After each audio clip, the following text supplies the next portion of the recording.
Hi, everyone, and thank you, first and foremost, to my panel, but hi, everyone also in the audience and everyone who's watching at home or in their office. Now, welcome to our panel on energy security and the European Green Deal. Of course, the war in Ukraine has highlighted really the vulnerability of European Union energy supplies and underlying the importance of the energy transition to Europe's energy security. Now, before the war, I know everybody knows this, but it's always a good reminder, Russia was responsible for around 40% of the EU's gas imports, a figure that the bloc now wants to bring down to zero this decade. And while Europe is burning more coal and seeking energy from alternative sources that could temporarily raise emissions, it wants to accelerate the transition in the longer term. Now, a number of CEOs have also called for a strengthening of the key pillars of the Green Deal by increasing ambitions in areas like the European carbon market, albeit with more support for domestic industries. They're also seeking to increase the specialized workforce needed for the transition to cleaner energy. So I could not be more delighted to have this all-star panel with me. Pedro Sanchez, the Prime Minister of Spain, Gitanas Nausėda, President of the Republic of Lithuania, Anna Borg, President and Chief Executive Officer of Vattenfall, Frans Timmermans, European Commission Executive Vice President for the European Green Deal, and Esther Baiget, the President and Chief Executive Officer of Novozymes. So thank you all for joining us. I know we have 1 hour and we have very, very big topics to discuss. So without further ado, Prime Minister, let me start off with you. How can the EU at the same time deal with the short-term challenge of ensuring energy security with this urgent need to scale up the green transition? Well, happy to be here. I think that the European Union is facing three major challenges in the energy field. The first one is an unprecedented spike in gas, electricity and fuel prices. Second, the need, as you said, to urgently phase out gas, oil and coal imports from Russia and build our energy independence and security of supply. And finally, to deliver on the climate goals. And I think that we need four things in the European Union. The first one is, and I would say the foremost, we must quickly increase the share of renewables and electrification. Second, we need to accelerate joint gas purchase. This is something that we've been very vocal in the European Council, and also to diversify suppliers via higher LNG imports and pipelines from non-Russian suppliers. Third, we need to bolster the use of biogas, biomethane, and of course renewable hydrogen. And finally, thinking long-term, I believe we need to alterate, to actualize, to modernize the rules of the European electricity market. So I think that this war and the big lessons that we have to take from this war is that renewable energies is not only a fundamental question to face the climate goal, but is the best allies for the European Union for its independence and its strategic autonomy. Thank you so much. President Nausėda, you've taken actually some pretty impressive measures to be energy independent, to cut away from Russian dependency. Can you talk us through some of those efforts? We started it very early because our long history experience to deal with Russia was experience of manipulations, blackmailing, and this was the reason why we started to implement the first very important projects in 1999, 23 years before the war in Ukraine broke out. I have in mind the oil terminal on the coast, on the Baltic Sea, and then the game changer in our independence story was LNG terminal in Klaipėda, built in 2014. But those are only partial measures to increase our security. We developed also the infrastructure of pipelines. First of all, the pipeline to Poland, gas interconnection Poland-Lithuania, which could satisfy the needs not only Lithuania and Poland, but also other Baltic countries and even Finland. We have Baltic Link which allows us to import electricity from Sweden. And we have Litpol link, which allows us to do the same with Poland. So you have very broad range of infrastructure projects, which allowed us recently, beginning of April, to say enough is enough. We are ready to refuse to buy any energy resources from Russia. Oil, gas, and recently even electricity.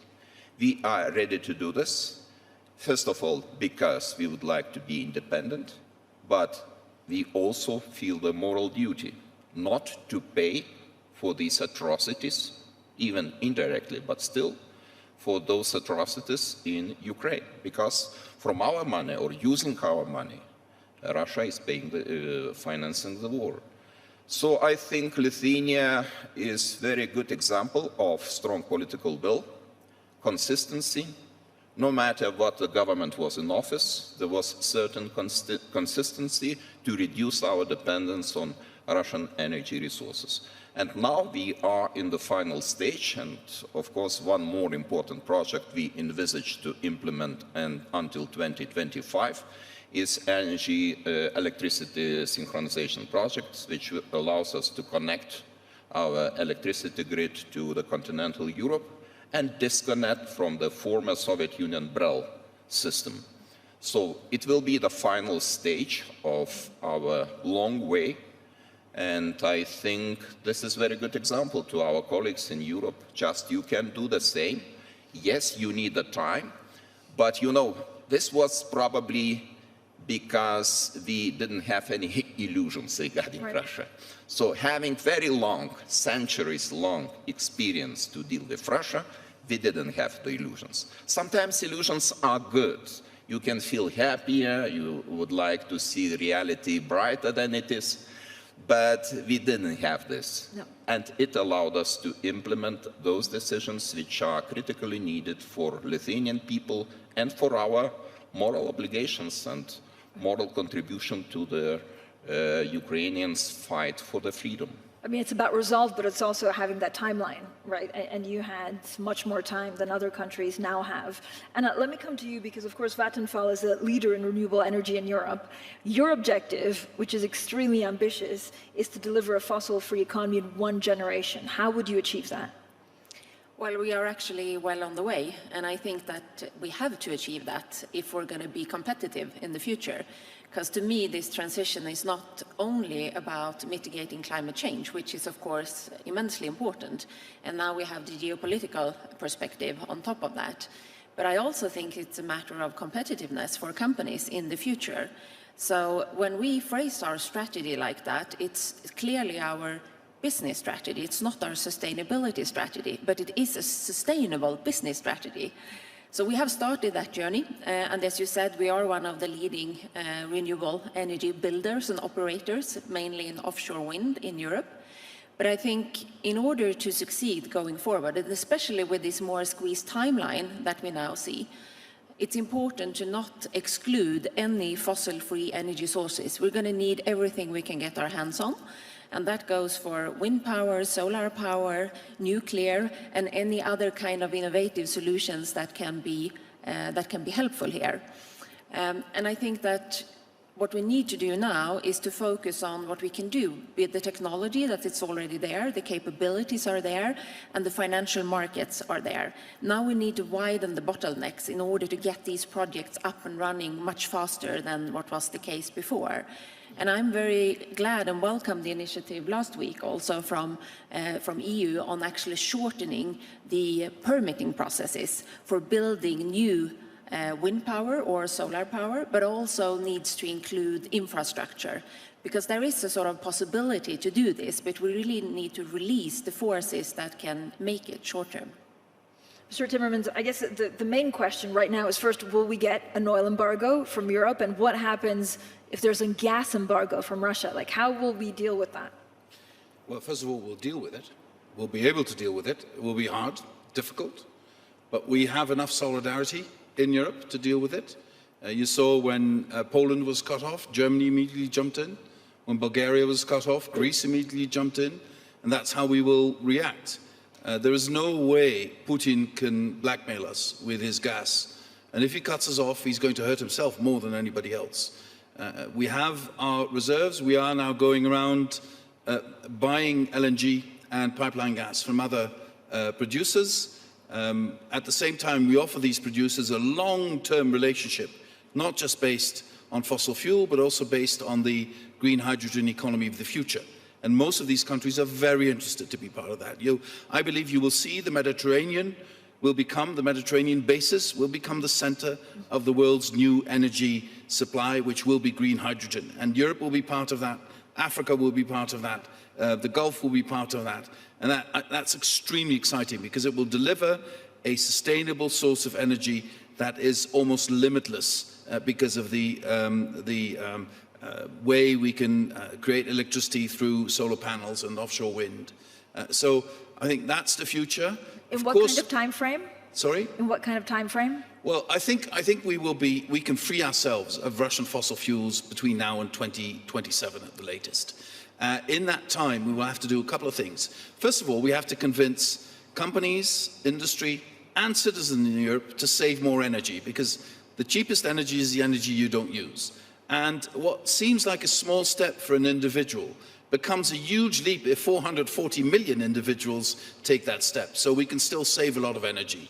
That will already mean less money in Putin's pockets. Secondly, we can speed up our transition to renewable energy. And one of the elements, indeed, is speeding up permitting.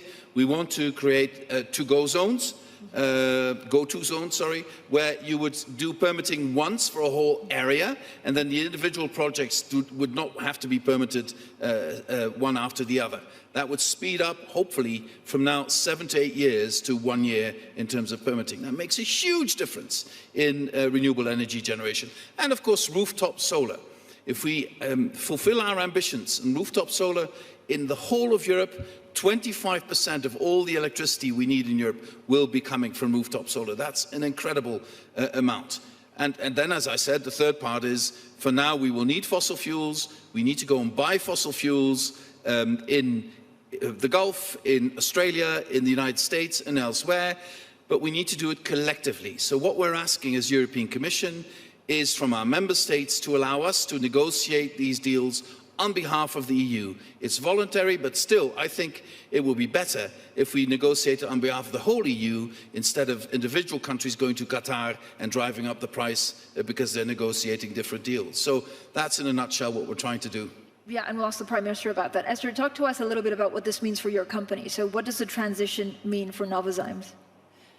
It is not only for Novozymes. We are an enabler of part of the solution, that all the items that we have put on the table. The good news is that the technology is ready.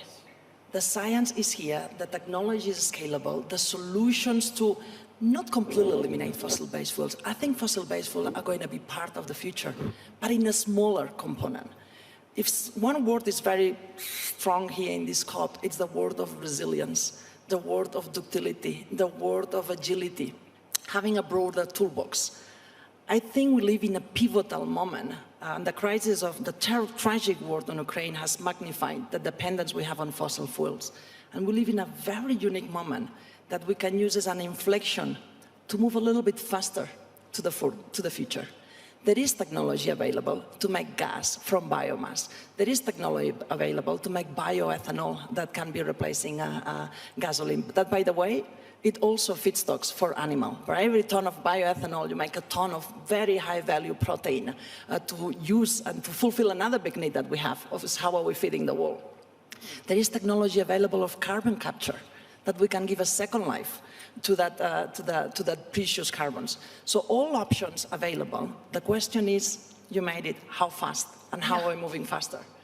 And here I'm putting a little bit of I don't have all the answers, but maybe options that we could have. We could stop subsidizing the past. Today, 70% of the incentives that they are putting for the industry of energy, they go to fossil-based alternatives. Only 20% they go to renewable energy. We're subsidizing the problem. Let's use that precious cash to move fast forward, to make that transition a little bit better. Let's bring, you mentioned regulation. We need to work more, better, stronger, more collaborative, and embrace our responsibility also to show how good could like on bringing the regulation that accelerates the change, that brings the solutions that they are ready, more agile, and that they can be plug and play into the systems that we already have. It is the gap is big, the gap is huge. The options are available.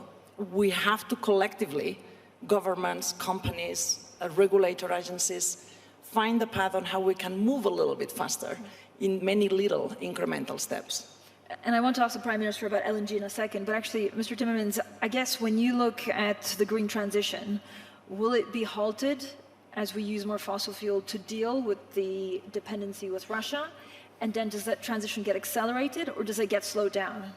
Well, I think countries will make different choices. So the idea that was before the war predominant, that we would use natural gas as a transitional energy carrier moving away from coal to renewables, now that you don't want to import that from Russia, you have to change your plans, which means that in some cases, some countries might stick a bit longer to coal. But if you then can speed up the introduction of renewables exponentially, then in terms of emissions, you might still come out better.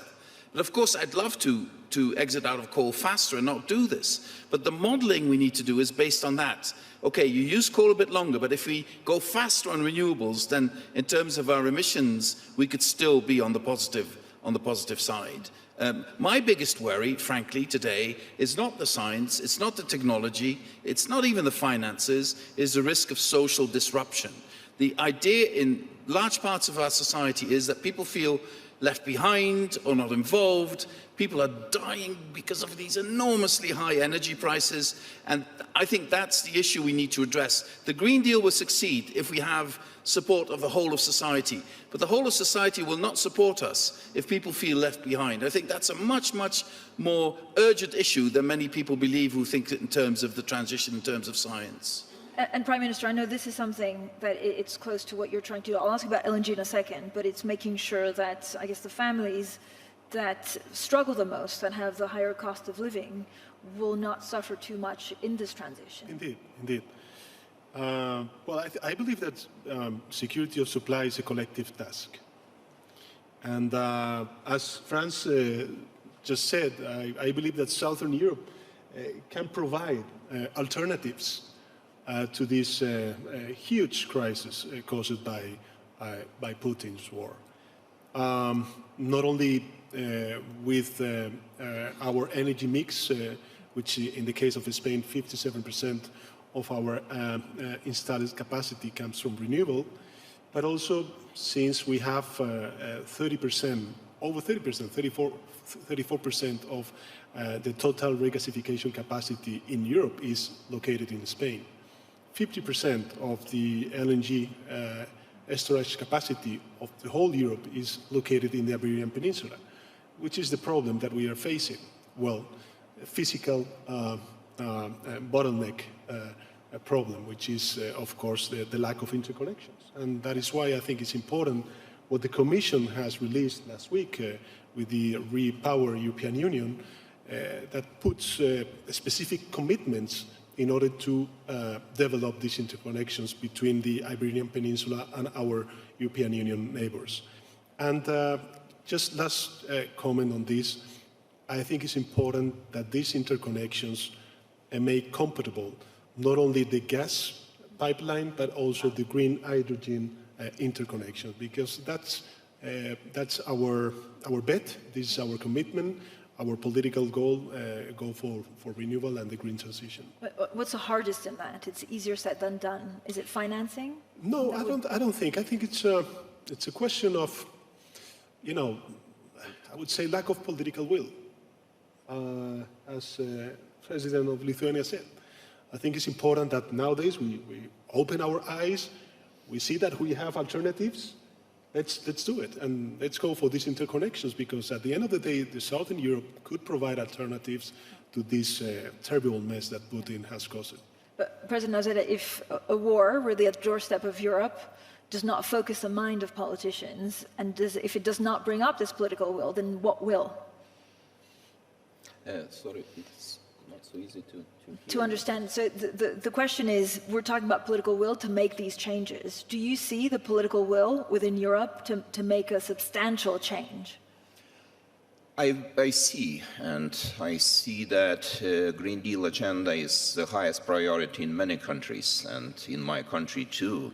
And this was only the part of the job we did so far, diversification of energy routes. But another, even probably more important part of our job, if we are looking long term, is Green Deal agenda. And we are dedicated to do our best in order to achieve very significant progress until 2030. And let me express it in some figures. For example, right now we import about 70% of our electricity we need. 70%, this is a lot. And even with this diversification of the electricity supply, of course, this is not sustainable to pay so much money on the import. And until 2030, we have the objective to achieve self-sufficiency in this regard. And of course, the main pillars are onshore wind, offshore wind. We also envisage to implement very important projects in the Baltic Sea, 2 offshore wind facilities, taken together 1.4 gigawatt. And it will be possible to participate in the tenders already next year. So the companies, I really use the opportunity to invite the companies to participate in this project. And also solar energy. Lithuania is the producer of very good solar panels, and we already export these panels to other countries. And taken together, we envisage to increase the capacity of renewables from 1 gigawatt right now up to 7 gigawatt until 2030. And you know, the first trigger of Green Deal in Lithuania, by the way, was closure of Ignalina nuclear power plant. Because according to our agreement with European Union, it was possible to finalize our negotiations regarding the membership in European Union only with the precondition that Lithuania closes the Ignalina nuclear power plant, old type of Chernobyl type reactors, in 2010. And we did it. And the rumors and the fears were huge that electricity prices will become double as expensive as before. But at the same time, it was huge motivator, trigger to start to look for alternatives. And it was the first stage of renewables revolution in my country. Of course, taken together with a very favorable price setting policy of our government, but still, sometimes the bad things provoke good shifts, good processes, and now we have just to continue the work we started 1 decade ago. President, from now, what is the hardest thing to achieve? So given your goals. The hardest thing to achieve probably is stable generation, because everybody knows that renewables is not the source of stable generation. Probably we need some basic generation in order to provide the stability to our energy system. But having in mind these alternative possibilities to import the electricity from our neighbors, I think this is the work we can do successfully, and we really would like to be in the first lines. We would like to be the front runners in this process of switching to green energy. And myself, I personally initiated the Green Lithuania initiative, and Mr. Timmermans was a part of this event, the first festival or first conference took place 1 year ago, and we tried to gather municipalities, business community, NGOs, and ordinary people, just to share the ideas, to share the views, and to do this good work for Lithuania, to preserve green, beautiful Lithuania for next generations. Anna, and this also goes to public-private partnerships, I guess. What can private companies' role in this be? Well, I actually think that my main concern is the speed of the development right now. And the reason I'm concerned is that the demand is clearly there. Right now, my feeling is that the business community is moving faster than politics, which is probably a good thing, because that means that we can join forces. But I think that's also because a lot of the companies have realized that the risk of not changing and not transforming into a sustainable value chain and business model is much higher than the risk of remaining with as is. And I will give you 3 examples, because I think that this development is not happening in the same kind of value chain as we are used to see in the energy industry. And the first example is the fact that we joined forces with SSAB, a steelmaking company, and LKAB, which is a mining company, in order to produce fossil-free steel using green hydrogen rather than coal in the process. And this has actually been very successful. The qualities of the steel is exactly as good as traditional steel, and the first off-taker of it is Volvo. The demand is skyrocketing, so there could have been, a sale of much more of this fossil-free steel right now if it was already on the market. But the reason we were able to develop it was that we looked at this value chain end to end, not exactly what is your piece or your piece and what has it looked like in the past, but how can we solve the problem and create a new business model. The second example is regarding sustainable aviation fuel, which is a project we're doing together with Shell, Lanzatec, and Scandinavian Airlines, using captured carbon from a biomass-fired power plant, combining that with green hydrogen and producing electrofuels. And the third example is something that we did just this week, actually, is where we start a project where we'll build the world's first hydrogen-producing windmill, where it's integrated from the beginning. So not only speeding up the development of offshore wind electricity production, but also actually producing green hydrogen directly in the wind farms and piping that ashore. And here we see a huge demand from different kind of companies and industries that would like to integrate this from the start. So I think that yes, the challenges are there, but so are also many of the solutions. And there is nowhere else to look than at ourselves to solve this, because we are where we are, and we are the ones here now that need to make this work. What can private companies, Mr. Timmermans, do to Sorry? help? No, I was going to ask Mr. Timmermans, what can private companies, to Anna's point, do to help? The advantage is that they do long-term projections. And the disadvantage of politics, because support is not so stable as it used to be in politics, is that politics has become extremely short-term. And so if we combine the long-term planning of private industry with the need to also address short-term issues of our citizens, then we will be successful. And I don't want to be, rude to anyone, but the fact that energy companies are now pocketing windfall profits, incredibly high profits, where citizens are suffering because they don't know how to pay their energy bills, and some companies behave as though this were just a fact of nature, is not helping to create a long-term cooperation between companies and politics. You have to understand that if you want the population to support what we're doing, you also have to address their immediate needs. And the immediate needs of most Europeans today is, what are you going to do about these energy and food prices that I can no longer afford? And there, companies cannot shy away from that responsibility either. It's our responsibility to take care of how we organize it, but it's also the responsibility of companies, and I would especially address energy companies, to understand that they are not helping if they don't address the issue of excessive profits. Yeah, Prime Minister? Just a question to my dear friend Franz, as Commissioner for Energy. Don't you think it is the time to also have a new electricity market regulation?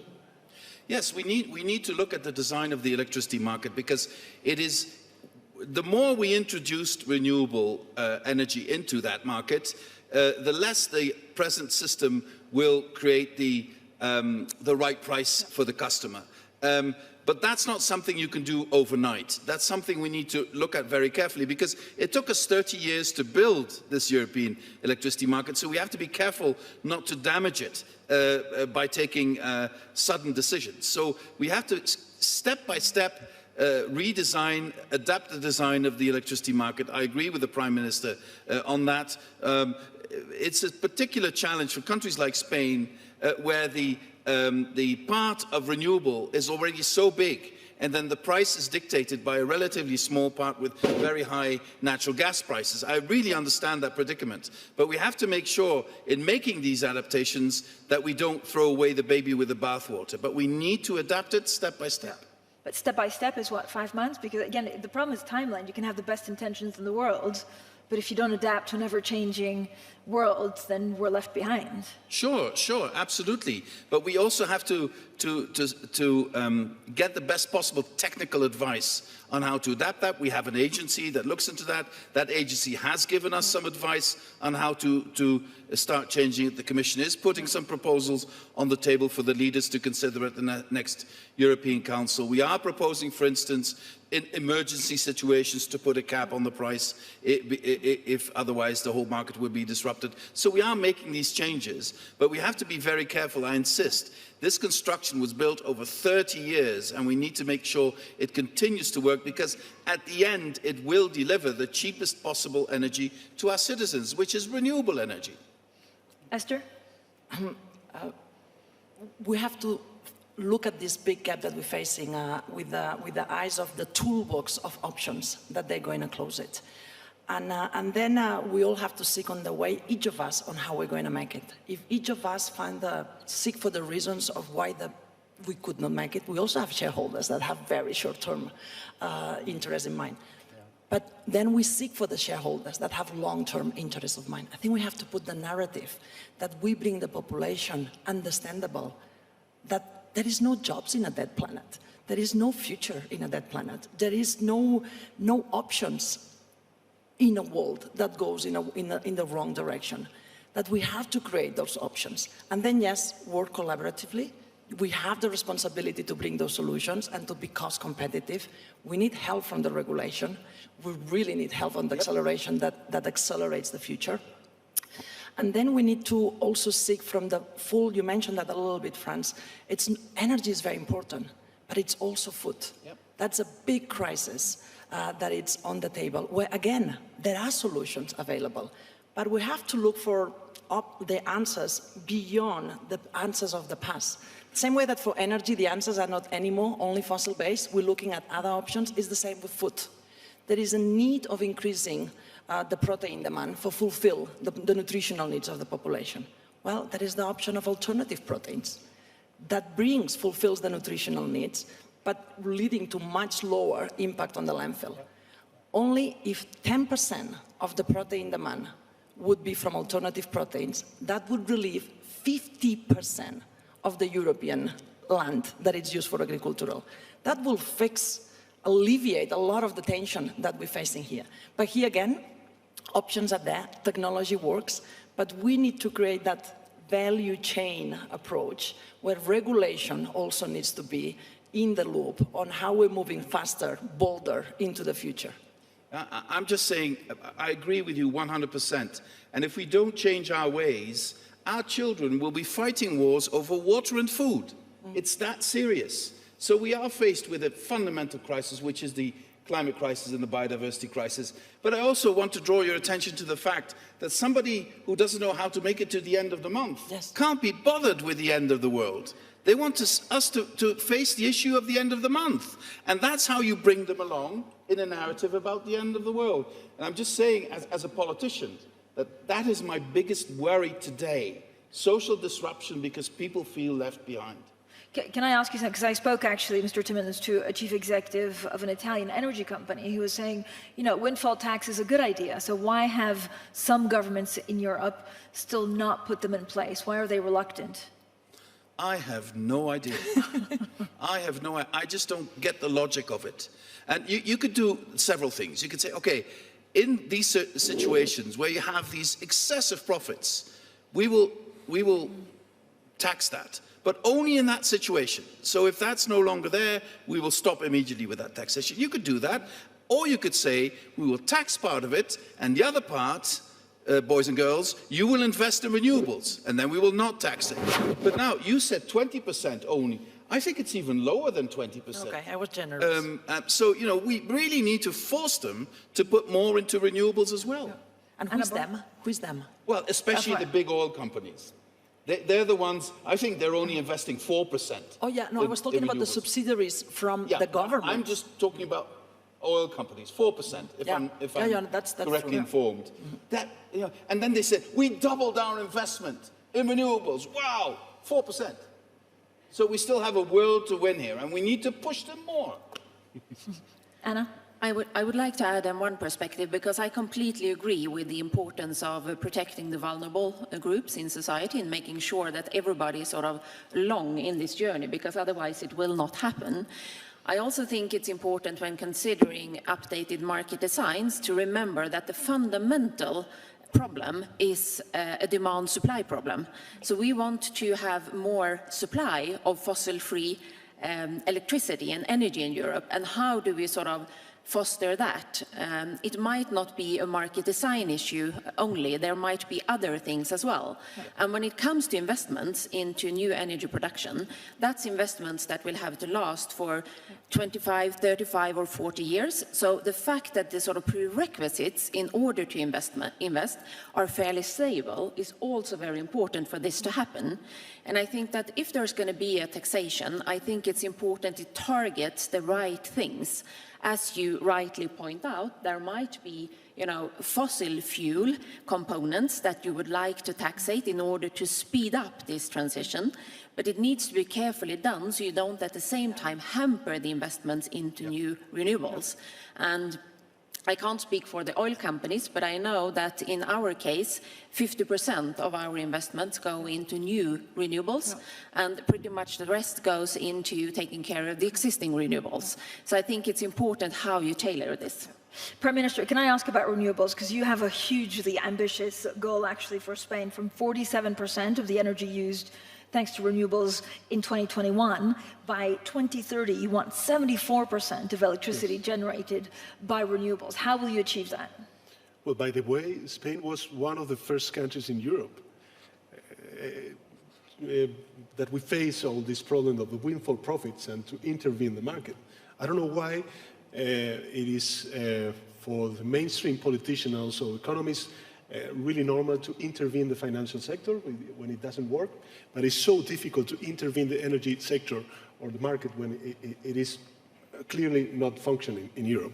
I mean, we've been advocating for a regulatory review of the electricity European market since 12 months before the war. We started to speak about it in the European Council, also with the Commission, and I think that we need France to speed up the reform, because definitely it doesn't make any sense to pay or to have this spike gas price, and that is at the end of the day poisoning the electricity market and of course the electricity bill for SMEs, industries and families. So, and if we want to have social support for this green transition, we need to be much more ambitious at the European level in order to face these challenges that we are now, sharing. But of course, we are very committed with the green transition. Just to have to Prime give Minister, you some. why do you think it has been so slow? Well, I think it's important. I mean, it's difficult to move status quo. But at the end of the day, we are in a very defining moment. Those governments, like the governments that we're present here, we're very committed with the green transition. We don't want to use the pandemic or even the war as an excuse not for going to this green transition, because we know what is at stake. The thing is that, of course, as I said before, it is difficult, I don't know why, to intervene the energy market, whilst the financial market, when it doesn't function, politicians and also economists, they go for an intervention. And it's clear that we need an intervention at the regulatory framework. Of course, we're putting a lot of money. I mean, from the Next Generation European Union funds, Spain will receive in the next years 70 billion euros. We are allocating 40% of those 70 billion euros in green transition. But of course, if we need to keep the social support and understanding to this huge challenge, which represents the green transition and the climate change, we need also to actualize and to modernize our electricity regulatory framework at the European level. If we don't do that, we are going to put in risk all the green transition, and we are now witnessing the effects on the ETS market, the financial speculation that the ETS market is suffering, and of course, the electricity bill for families, SMEs, and industries. It doesn't make any sense that we pay, gas prices when we have very competitive energies such as renewable energies. I just wanted to say and use this opportunity to say that in order to increase the resilience of our society and our economy to unexpected price shocks, it's very important to find modern, smart solutions for energy consumers. And I don't know how widespread is this experience, but we use so-called remote prosumers policy in Lithuania. It means that actually every single resident of the multi-apartment house has the right to acquire the stake of solar plant and at the same time can enjoy, for example, 25 years, the electricity price is zero. There's no need to be just afraid of unexpected price shocks because you are at the same time consumer, but you are at the same time producer of the electricity. And we have the initiative in Lithuania where the state institutions are already involved in this project, and presidential office just wants to take the leadership in this, showing the way that other institutions can participate too. But this is important that also the households could be ready to participate in this project too. Of course, this is the issue probably of social inequality, because the people without the initial capital, they cannot participate in this program, and it brings even more social inequality in the society. But this is a very good instrument to invite, to encourage the people to use modern technologies, modern techniques in order to be a part of the game. And one more issue I would like to touch is, of course, energy efficiency. We didn't talk about energy efficiency, but this is very important too, because we have untapped potential to reduce energy consumption per GDP unit in my country, and this is a part of the problem. I think we have to do more, and we have to continue our renovation program of our multi-apartment houses. And we started very well, but so far we are in the process. And if we finalize this program, I think our energy efficiency in the country will be much larger than it is now. Anna Berg, I mean, to a point actually that the President made, does renewable energy need to be cheaper than fossil fuel? Or has the war in Ukraine actually changed that in terms of pricing to make it, very appealing? And what kind of energy, what kind of timeline could we see that? Who wants to answer first? It's the cheapest already now. Yes, it's already cheapest. It's already cheap. Not all of it, right? Because you have a huge capital investment to start off with. Yeah, but if you look today at building new electricity production or electricity generation, then it's clearly the cheapest way to do that is to build onshore and offshore wind and solar, for sure. So that is clear already today. Then you need an energy system which you have a holistic view on, because you need to have different kind of fossil-free energy sources and different kind of flexibility and storage in order to be able to manage the total system. But I think it's important, once again, to remember that the fundamental problem here is a discrepancy between demand and supply. And the knowledge, the capability, and the capital to provide that additional supply is there.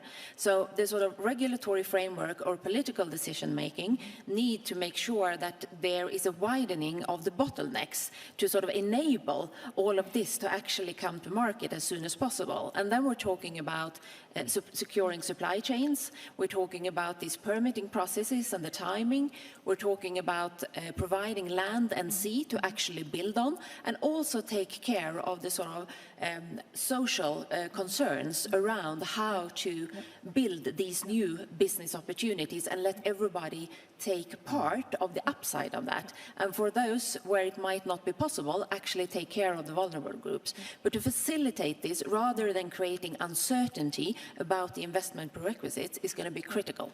I mean, you mentioned wind, it also has to be 100% reliable. I live in the UK where there are, wind farms, but if there's no wind, we had to resort to coal last year. Well, I just want to pick up on President Nazar's and his point about energy efficiency. If we double our efforts in refurbishing buildings, office buildings, official buildings, housing, we will save an additional 20 billion cubic meters of gas every year. 20 billion cubic. That's huge. At the same time, we will immediately bring down people's energy bills. Because if they have solar panels and heat pumps instead of what they're doing now, their energy bill will drastically be lower. And even if they rent, the rent increase through this refurbishing will be a lot less than the decrease in their energy bill. So they make money and they get a much better house at the same time. So we need to really speed up that. And we need to give the good example by beginning with office buildings, with schools, with hospitals. Spain has a massive program on that, and it really works. And if you do it for private housing, you can show people your house is better and your energy bill is lower. And at the same time, that money is no longer going into Putin's pockets. So it's win, win, win, win. And that's where we need to speed up. And we can do that. And it also brings local jobs. These are jobs on the spot. This is small and medium-sized enterprises doing that. So there's only advantages, and the money is there. And Spain has presented us with a recovery plan that is AAA, really very good. And part of that is also to put money into that. Lithuania is doing exactly the same thing. And that is bringing us really huge advantages that are bankable with our citizens as well. Agree. Esther? And building on your comment on cost, we have to be true to ourselves when we look at the real cost of one option or one alternative versus another. Yes, green energy, green alternatives to fossil-based, so gas from biomass, bioethanol, they are competitive from a cash cost point of view. They are very competitive. Then you need the capital intensity. But what is the real cost of the fossil-based alternatives? What is the cost of the CO2 emissions? What is the cost of flooding? What is the cost of climate change? What is the cost that we all absorb with health aspects or insurance? Those are just hidden costs that they are not absorbed by anybody. I really, as a thought, the concept of carbon pricing, putting a real cost, making the hidden cost visible, it would truly drive the momentum to the most cost-competitive alternatives, which are the bio-based solutions, which are the green alternatives. They are the most competitive. But we have to self-help us, that when we look at the costs and then we compare the economics, we really look at the full P&L, not only the one of one little component. Prime Minister, what will be your biggest challenge in actually moving to 74% renewables by 2030? As Franz said, I think it's the most important challenge for politicians is to keep on board the majority of our society. And for that, I think it's important that they see the profits of this green transition and try to avoid measures that could have a regressive impact on those who are suffering the consequences of first the pandemic, before the financial crisis, and nowadays the consequences of this terrible war. This is a very important issue, and I would like to join the Prime Minister of Spain by saying that This is very important to get all the groups of our society on board. And even if the prices of carbons will go down, maybe it will happen in the future, we have to keep this motivation to go forward, because this is not only about the price. This is about the future. This is about the Green Deal. This is about the climate change objectives. And I think this is the main challenge, but at the same time, the main task for the politicians to involve all the groups of the society into this very important project. And what do you think is the main task for both, I guess, private sector leaders and politicians? I think that clarity is important, and we now see a sort of alignment around the long-term and mid-term targets, and that's really good. But we also need to see enough action short-term in order to speed up what we are now supposed to do. So I think that's where we need to go to work together to make sure that we can widen these bottlenecks in order to sort of release the forces that we have now. Because again, the technology, the capability, and the capital is there.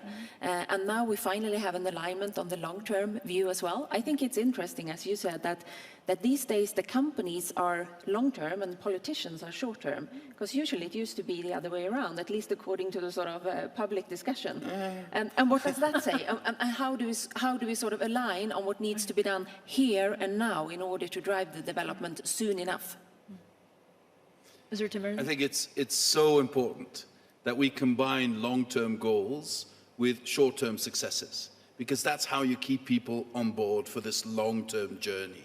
I think that is of the essence. And we can do that. We can do that in this refurbishing of homes. We can do that in offering more charging infrastructure for people who consider transiting to electric mobility. We can do that through cycling paths. We can do that through greening cities, which is happening in many, just imagine in Spain, if you really green a city more than you do now, you bring the temperature down, you bring the air quality up. 400,000 Europeans die prematurely because of bad air quality every year. You can do something about this immediately. So combine this long-term goal we have with immediate, concrete, visible, tangible results for our citizens, and they will be on board. With more financing, or as we are? Well, I think because of this war, sooner or later, Europe will be faced with a question of financing. We're now scraping the bottom of the barrel, to finance REPowerEU. We're doing everything we possibly can, but the budget is the budget, and we can't go beyond that. So sooner or later, there will be a moment of reckoning when our leaders in the European Council will have to ask themselves, is this money we have enough to face the challenges? I think the answer will have to be no, once we understand how important it will be for us to help the reconstruction of Ukraine. I think that is of essential importance for Europe. But that is something our leaders will face at a certain point. A very difficult discussion, but I think this is something they will face sooner or later. Esther? I think it all boils down to collaboration, to embracing that we all win or we all lose. And we have to do this together. There is the short term and the long term, but actually the short term, the long term, it's many, many short terms, one after the other. So it is working collaboratively, setting the path on what is possible and how we're moving, and then celebrating success. The point you mentioned about the narrative to the population, that we bring health and enhancing the education, maybe that's enhancing the knowledge and understanding of how good looks like. Of course I worry about the short term, but it cannot be only the short term. So building that narrative collectively on how success looks like, and then moving jointly through technology, through solutions, through inventive, through regulation that moves us in one direction. We're almost running out of time, so I want one final question for each of you. And what is your priority in the next 12 months, personally, to make a difference in the green energy transition? So if you have one priority that you want to make sure gets done in the next 12 months, Prime Minister. Well, I think that it's to give certainty, political certainty and political will that the Spanish government is committed with the green transition. And we are not going to move back, but to move forward in this endeavor. And of course, to accelerate the execution of the European funds, which I think is crucial for not only the economic recovery, but also the modernization of the Spanish economy. President Alsina? I will continue my Green Lithuania initiative, and my efforts will be dedicated to get as many institutions, business entities, and people on board participating in this very important project. Anna Borg?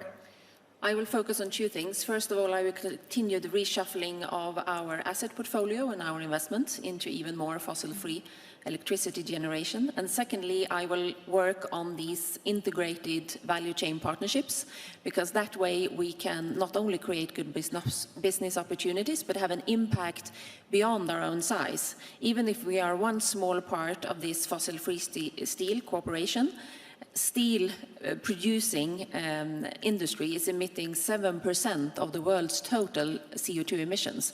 So if we can make these value chains work, we can have an impact way beyond our size.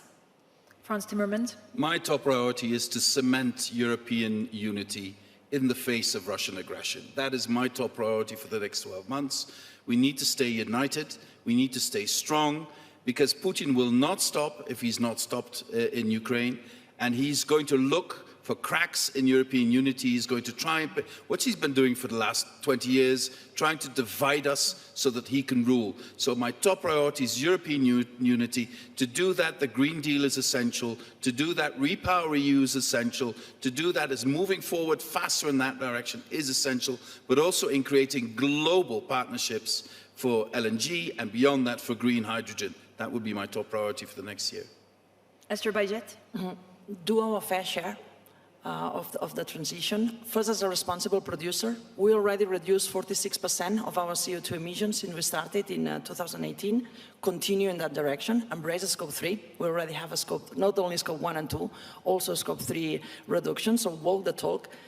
But then ensure our solutions are part of the enablers. We're not going to fix the wall, but we want to be a stronger component, a stronger enabler of green alternatives for fossil-based, sustainable nutrition, be a stronger enabler through biology, through enzymes, through microbes, through proteins of a better world. Well, thank you so much. Can we please give a big round of applause to my wonderful panel, Pedro Sanchez, the Prime Minister of Spain, Gitanas Nausėda, Lithuania, Anna Borg, Frans Timmermans, and Esther Baiget. Thank you so much. Thank you. Thank you.